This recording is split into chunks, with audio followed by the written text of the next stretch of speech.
Assalamualaikum warahmatullahi wabarakatuh. Perkenalkan, nama saya Nur Fasila dengan NIM 90500123056. Pada video kali ini saya akan menjelaskan secara singkat dan jelas mengenai kebijakan fiskal dalam ekonomi Islam. Yang pertama itu definisi dan konsep kebijakan fiskal. Jadi, kebijakan fiskal adalah upaya pemerintah dalam mengatur penerimaan dan pengeluaran negara untuk mencapai tujuan tertentu seperti stabilitas ekonomi, distribusi kekayaan yang adil, dan pembangunan.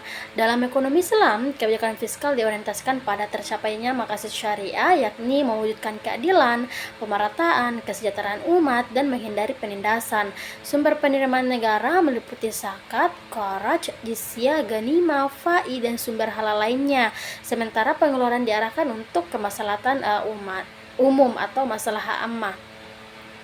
Terus yang kedua, kebijakan fiskal di masa Rasulullah. Nah, pada masa Rasulullah, kebijakan fiskal bersifat sederhana karena struktur negara juga masih sederhana. Sumber utama penerimaannya adalah zakat untuk kaum muslimin dan jizyah untuk non-muslim. Dana ini dikelola Baitul Mal untuk mendanai kebutuhan umat seperti fakir miskin, pembangunan infrastruktur, dan pembiayaan pertahanan. Rasulullah menekankan pentingnya distribusi kekayaan secara adil dan cepat tanpa menumpuk harta di Baitul Mal. Terus yang ketiga, ada kebijakan fiskal di masa Khulafaur Rasyidin. Nah, pada masa Khulafaur Rasyidin, kebijakan fiskal mulai berkembang seiring meluasnya wilayah Islam. Umar bin Khattab misalnya mendirikan administrasi keuangan negara secara sistematis, membentuk dewan untuk pencatatan, serta memperkenalkan sistem gaji bagi tentara dan pegawai negara. Penerimaan negara bertambah dari kharaj, yusur, fai, dan ghanimah. Pengeluaran tetap difokuskan pada kemaslahatan umat, termasuk pengembangan ekonomi, kesejahteraan rakyat, dan keadilan sosial. Terus materi keempat, ada kebijakan fiskal dalam perekonomian Islam.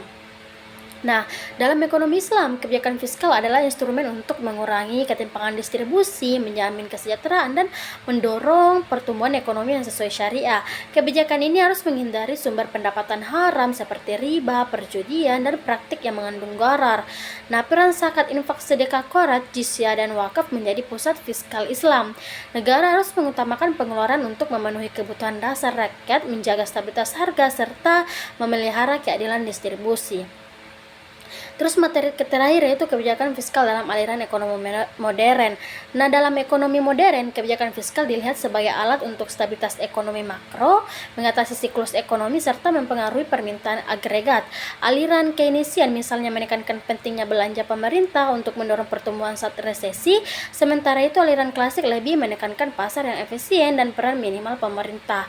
Namun, ekonomi modern seringkali abai terhadap aspek moral dan distribusi kekayaan yang adil sehingga berbeda dari konsep Islam. Adapun formulasi kebijakan fiskal Islami di era modern. Nah, formulasi kebijakan fiskal Islam modern menutupi integrasi prinsip syariah dengan praktik fiskal kontemporer.